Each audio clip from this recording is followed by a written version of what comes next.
Rando Pays vous propose cette semaine de continuer la découverte des îlettes de Mafate-les-Bas, deuxième partie, d'îlettes à Malheur à Grand Place. Pour votre santé, parcourez nos sentiers.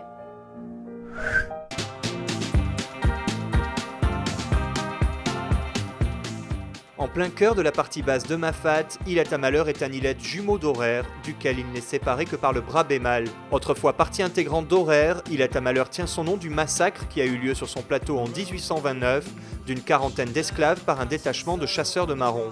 Une page douloureuse de l'histoire du marronnage, à l'origine du peuplement du cirque. Le premier peuplement véritable, c'était évidemment les marrons. Vraiment, on va dire, Mafate de Journy qu'on connaît, c'est peuplé, c'est développé à partir des premiers colons. Le premier blanc, en fait, propriétaire qui est monté dans le cirque, c'était Nicolas Le Marchand en 1783. C'est lui qui a lancé la tendance de défricher les forêts à l'époque qu'il y avait sur les plateaux pour mettre en culture, en fait. La culture ouvrière, jusqu'à aujourd'hui, les gens le font toujours. Tout le monde a toujours son lopin de terre avec ses maïs dessus, ses haricots. Ça reste dans le temps, quoi.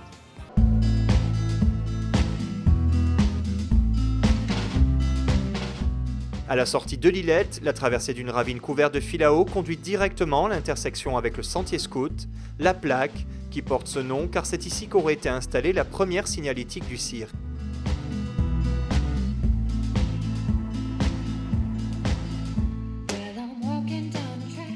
La descente dans la grande ravine est la première difficulté de cette randonnée, 200 mètres de dénivelé positif et négatif pour gagner 100 mètres à vol d'oiseau, une véritable frontière naturelle.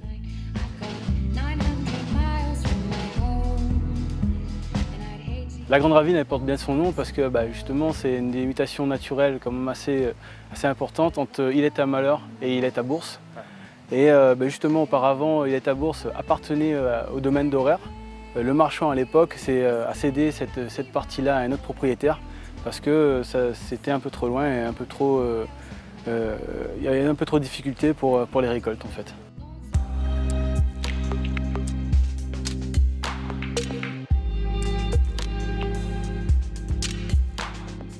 Après la remontée sur l'autre flanc de la ravine, les fils à eau marquent l'arrivée sur le plateau d'Îlette à Bourse. Ces arbres vieillissants vont être peu à peu remplacés par l'ONF par des espèces indigènes.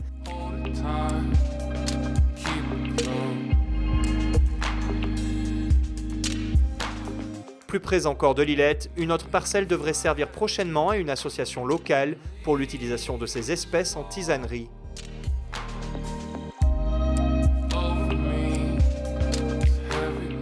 Souvent plus lieu de passage que d'étape pour les randonneurs, l'îlette à Bourse mérite pourtant le détour. Depuis quelques années, ses habitants ont décidé de jouer la carte du traditionnel en réhabilitant des cases en paille. La case en paille, en fait, c'est le bâtiment traditionnel qui se faisait un peu dans Mafate avant 1950, même avant 1980, parce que c'est vraiment l'hélico qui a fait changer en fait l'aspect des bâtiments dans le cirque, en fait, des maisons. Généralement, c'était du bois de forêt qu'ils allaient récupérer dans les forêts aux alentours. Et ils plantaient du vétiver qu'ils tressaient et qu'ils mettaient sur les toits. Cette pratique-là est un peu en perdition parce que par rapport aux nouveaux matériaux, par rapport aux cyclones, pour s'abriter, c'est plus la même chose. Mais quand même, il y a une volonté des habitants de ramener ça au bout du jour justement pour que tout le monde puisse voir un peu comment on vivait auparavant. En plein cœur de l'îlette, il est aussi possible d'aller jeter un œil à ce magnifique afouche, 8 mètres de circonférence pour une hauteur supérieure à 20 mètres, un spécimen rare, à la fois par sa taille et par sa localisation dans une partie de l'île où il en reste peu.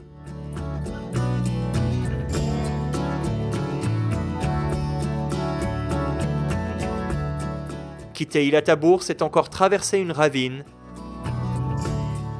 Plus large que la grande ravine, le bras d'Oucy n'en est pas moins pentu.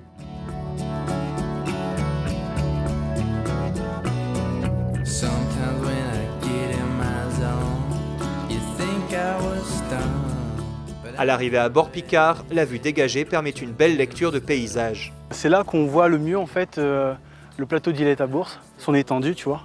On voit bien qu'en fait c'est un grand plateau qui va même on voit même Îlette à Malheur-les-Hauts. Il y a 50-60 ans en fait, toute la zone, tout le plateau était cultivé. Il y avait 2500 habitants dans le cirque. Et après le cyclone de 48, qui a tout dévasté en fait, qui a lessivé Mafate totalement parce qu'il n'y avait plus de racines qui retenaient le sol, L'ONF à l'époque, les eaux forêts, ont replanté les filao qu'on voit aujourd'hui en fait sur les plateaux. Une courte remontée permet de rejoindre le col qui surplombe la partie haute de Grand Place. Contrairement aux idées reçues, Grand Place est l'îlet le plus grand et le plus peuplé de Mafate, juste devant la Nouvelle.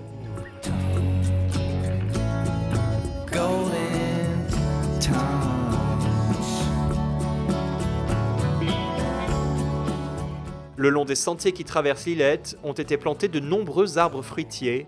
Dans la partie basse de l'Illette, c'est l'école et la boutique de l'ancien facteur qui matérialisent la fin de notre randonnée.